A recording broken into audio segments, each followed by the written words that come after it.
4 মাসের মধ্যে এই নিয়ে তৃতীয়বার বঙ্গ সফরে প্রধানমন্ত্রী নরেন্দ্র মোদী। এর আগে উত্তরবঙ্গের আলিপুরদুয়ারে এসেছিলেন 29শে মে, এরপর 17ই জুলাই রাঢ়বঙ্গের দুর্গাপুরে তাকে আমরা দেখেছি, এবং আজ 22শে আগস্ট দুর্গাপুর দমদম সেন্ট্রাল জেলের মাঠ। তুমি জানো যে দক্ষিণবঙ্গ বরাবর বিজেপির কাছে একটা দুর্বল জায়গা। 2021-এর বিধানসভা নির্বাচন যে ফলাফল যদি আমরা লক্ষ্য করি, তাহলে আমরা দেখবো যে উত্তরবঙ্গের তুলনায় দক্ষিণবঙ্গে, বিশেষত কলকাতা এবং কলকাতা লাগোয়া যে জায়গাগুলো, অর্থাৎ উত্তর 24 পরগনা, দক্ষিণ 24 পরগনা, সেই সব জায়গায় কিন্তু অপেক্ষাকৃত ফলাফল বেশ খারাপ হয়েছিল। এবং সেই জায়গাটা থেকেই কি আজ দমদমের সেন্ট্রাল জেল, অর্থাৎ কলকাতা লাগোয়া দমদম জেলা থেকে যে সাংগঠনিক জেলা, সেই জেলায় নরেন্দ্র মোদীকে নিয়ে এসে 2026-এর বিধানসভা নির্বাচনের সলতে পাকাতে চাইছেন রাজ্য বিজেপির নেতৃত্ব।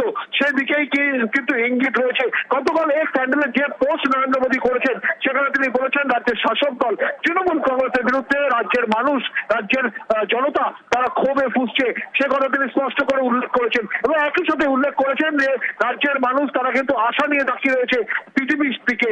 অর্থাৎ বোঝাই যাচ্ছে একাধারে যখন বিধানসভা নির্বাচন প্রায় শিওরে, বছর ঘুরলে রাজ্যের বিধানসভা নির্বাচন, সেই বিধানসভা নির্বাচনের প্রাককালে 6 থেকে 7 মাস এখনো বাকি রয়েছে। তার আগে দফায় দফায় এই রাজ্য সফরে আসছেন নরেন্দ্র মোদী, কখনো উত্তরবঙ্গ, কখনো রাঢ়বঙ্গ, কখনো বা দক্ষিণবঙ্গ। এবং সেখান থেকে বারে বারে তিনি একদিকে যেমন উন্নয়নের বার্তা দিচ্ছেন, একগুচ্ছ করে প্রকল্প উদ্বোধন করছেন, পাশাপাশি তার বক্তব্যে, তার ভাষণে বারে বারে তিনি নিশানা করছেন রাজ্যের শাসক দল তৃণমূল কংগ্রেসকে। কখনো তার নরেন্দ্র মোদীর বক্তৃতায় তিনি কটাক্ষ করছেন রাজ্যের শাসক দলের বিভিন্ন নেতৃত্বের, তাদের দুর্নীতি নিয়ে, কখনো চাকরি দুর্নীতি, কখনো মহিলা সুরক্ষা, বিভিন্ন ইস্যু এর আগে আলিপুর দুয়ার থেকে দুর্গাপুর বিভিন্ন সভায় উঠে এসেছে। এবং আজ দমদম সেন্ট্রাল জেলের মাঠ থেকে তিনি কি সুরে এই যে নির্বাচনী প্রচারের সুর বেঁধে দেন, সেদিকে কিন্তু তাকিয়ে রয়েছে বিজেপির রাজ্য নেতৃত্ব। যে কোনো মুহূর্তে তিনি দমদম সেন্ট্রাল জেলের যে মাঠ থেকে রাজনৈতিক জনসভা করবেন, যাকে নাম দেওয়া হয়েছে যে সংকল্প সভা, সেই সভার মঞ্চে এসে উপস্থিত হবেন। ইতিমধ্যে কিন্তু রাজ্য সভাপতি শ্রমিক ভট্টাচার্য রয়েছেন কেন্দ্রীয় প্রতিমন্ত্রী সুকান্ত মজুমদার, রাজ্য বিধানসভার বিরোধী দলনেতা শুভেন্দু অধিকারী, তারা যেমন তার সঙ্গে সঙ্গী হয়েছেন এই সফরে।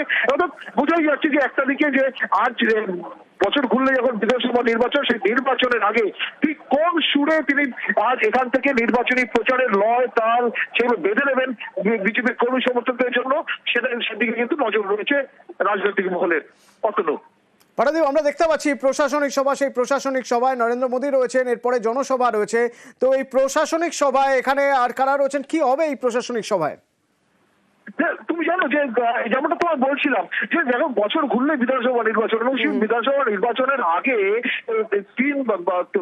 4 মাসে 3বার নরেন্দ্র মোদী বঙ্গ সফরে এসেছেন। এবং এই বঙ্গ সফরে প্রত্যেকবার তিনি জোড়া সভা করছেন, এমন নয় শুধুমাত্র রাজনৈতিক সভা করছেন, একই সঙ্গে এবং সরকারি অনুষ্ঠান করছেন, পাশাপাশি জনসভা করছেন। এবং সরকারি অনুষ্ঠানের মঞ্চ থেকে তিনি একগুচ্ছ করে প্রকল্প তিনি উদ্বোধন করছেন। আমরা উত্তরবঙ্গে দেখেছি, উত্তরবঙ্গের মানুষের জন্য তিনি বিভিন্ন প্রকল্প উদ্বোধন করেছেন। দুর্গাপুরে, রাঢ়বঙ্গে আমরা দেখেছি সেখানে ভারত পেট্রোলিয়ামের একগুচ্ছ প্রকল্প উদ্বোধন করেছেন। এবং আজ দমদমের এই যে সেন্ট্রাল জেলের মাঠে, সেখানেও কিন্তু জোড়া সভা, সরকারি অনুষ্ঠানের যে মঞ্চ রয়েছে, সেই মঞ্চ থেকে তিনি তিনটি নতুন মেট্রো পথের যেমন উদ্বোধন করবেন, একই সঙ্গে বিভিন্ন রেল প্রকল্পের উদ্বোধন করবেন, এমনটাই কিন্তু খবর। অর্থাৎ একাধারে তিনি যেমন আক্রমণ চালাচ্ছেন, তিনি যেমন সমালোচনা করছেন রাজ্যের শাসক দল তৃণমূল কংগ্রেসের, তাদের নেতৃত্বের বিভিন্ন আক্রমণ করছেন, পাশাপাশি উন্নয়নের ছাতি, উন্নয়নের প্রকল্প, সেগুলোও কিন্তু তিনি দিচ্ছেন। অর্থাৎ বাংলার মানুষের জন্য তিনি বারে বারে এই বার্তা দিতে চাইছেন যে রাজ্যের শাসক দল তৃণমূল কংগ্রেস তারা যেটা বলতে চায়, তারা যে বারে বারে তাদের প্রচারে যেটা আনতে চায় যে বিজেপি মানে বাংলার উন্নয়ন স্তব্ধ করে দেওয়া, বাংলার জন্য টাকা দেয় না বিজেপি রাজ্যের বিজেপির কেন্দ্রীয় সরকার, সেই জায়গাটা থেকে যাতে নজর ঘোরানো যায় সামনে বিধানসভা নির্বাচন, তার আগে যাতে মানুষকে অনেকটা বোঝানো যায় যে বিজেপি কিন্তু উন্নয়ন বিরোধী হয়, সেই জায়গাটা থেকে কিন্তু একাধিক উন্নয়ন প্রকল্পের উদ্বোধন তিনি করছেন। দমদমের সেন্ট্রাল জেলের মাঠেও কিন্তু সেই রকমই একাধিক প্রকল্প রয়েছে, তিনি উদ্বোধন করবেন। রেলের 3টি মেট্রো পথের উদ্বোধন করবেন। এবং একই সঙ্গে তোমার যেটা বলবো যে তুমি জানো যে গতকাল নিজের এক্স হ্যান্ডেলে প্রধানমন্ত্রী নরেন্দ্র মোদী তিনি যেটা জানিয়েছেন যে বাংলার মানুষের আশা, অর্থাৎ রাজ্যের শাসক দলকে একাধারে যেমন তিনি কটাক্ষ করছেন, সমালোচনা করছেন, পাশাপাশি তিনি কিন্তু একই সঙ্গে বিজেপি মানে বাংলার মানুষ যে উন্নয়নের জন্য বিজেপির দিকে তাকিয়ে আছে সেটা যেমন তিনি তার এক্স হ্যান্ডেলে পোস্ট করছেন, পাশাপাশি সেটাকে সমানভাবে গুরুত্ব দিতে, সমানভাবে মর্যাদা দিতে, মানুষের কাছে সেই উন্নয়নের বার্তাটাকে প্রাসঙ্গিক করে তুলতে। কিন্তু প্রত্যেকটি সফরে যখনই নরেন্দ্র মোদী আসছেন তখন একাধিক সরকারি প্রকল্পের উদ্বোধন কিন্তু তিনি করছেন বাংলার মানুষের জন্য। আজকেও কিন্তু সেই তার কোনো ব্যতিক্রম নেই। অতনু, ধন্যবাদ। প্রশাসনিক সভা, সরকারি প্রকল্পের উদ্বোধন, একাধিক সরকারি প্রকল্পের উদ্বোধন, সে ছবি দেখছি এবং একের পর এক তাকে কখনো শান্তনু ঠাকুর এবং এ রাজ্যের নেতারা তারা একের পর এক উপহার দিচ্ছেন।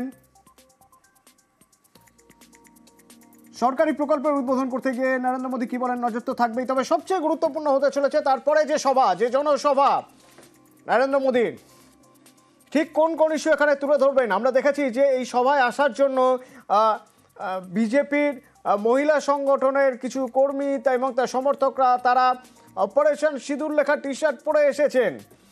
তাহলে কি অপারেশন সিঁদুর নিয়ে কিছু বলবেন নতুন করে আবার, নাকি তিনি কি বলবেন এসআইআর নিয়ে, স্পেশাল ইন্টেন্সিভ রিভিশন, সেই স্পেশাল ইন্টেন্সিভ রিভিশন নিয়ে তিনি এমন কোনো বার্তা দিয়ে যাবেন যা কর্মী সমর্থকরা পরবর্তীতে একেবারে তৃণমূল স্তরে, বুথ স্তরে গিয়ে যে বার্তা পৌঁছে দিতে পারে, নাকি যে কথা বঙ্গ বিজেপির নেতারা বারবার বলে এসেছেন যে যেভাবে তৃণমূল ভিন রাজ্যে বাঙালি শ্রমিকদের হেনস্থার ইস্যুকে তুলে ধরছে, তাকে কাউন্টার করার জন্য তাদের বক্তব্য, কি বক্তব্য হতে পারে, কোন লাইন হতে পারে, সেই লাইনই কি আজ তুলে ধরবেন, সেই লাইন কি আজ তুলে দিয়ে যাবেন নরেন্দ্র মোদী?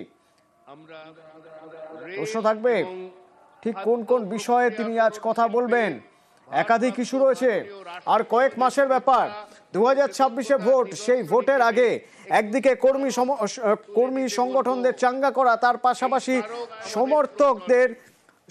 সমর্থকদের আরো বেশি উজ্জীবিত করা, এবং বঙ্গ বিজেপির লাইন কি, কোন ইস্যু ধরে কিভাবে তারা ভোট প্রচারে যাবেন তার সুর বেঁধে দিচ্ছেন নরেন্দ্র মোদী। এবং এক্ষেত্রে আলিপুরদুয়ার, দুর্গাপুরের থেকেও কলকাতা আরো শক্ত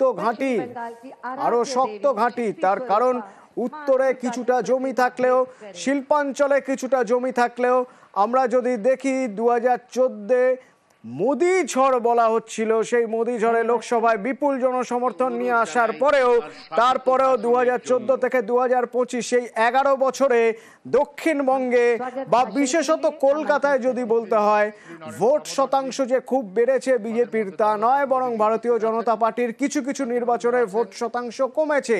সেক্ষেত্রে দক্ষিণবঙ্গের কর্মী সমর্থকরা কিভাবে এগোবেন, কোন লাইনে এগোবেন, কি প্রচার করবেন, সেসব প্রসঙ্গ আজ তুলে ধরতে পারেন নরেন্দ্র মোদী। उल्लास का क्षण, हर्ष का क्षण, आनंद का क्षण। माननीय प्रधानमंत्री जी के साथ ही मंच पर पधारे স্পেশাল ইন্টেন্সিভ রিভিশন জানিয়ে বিরোধীরা সোচ্চার হয়েছে দিল্লিতে, সংসদ বারবার উত্তাল হয়েছে।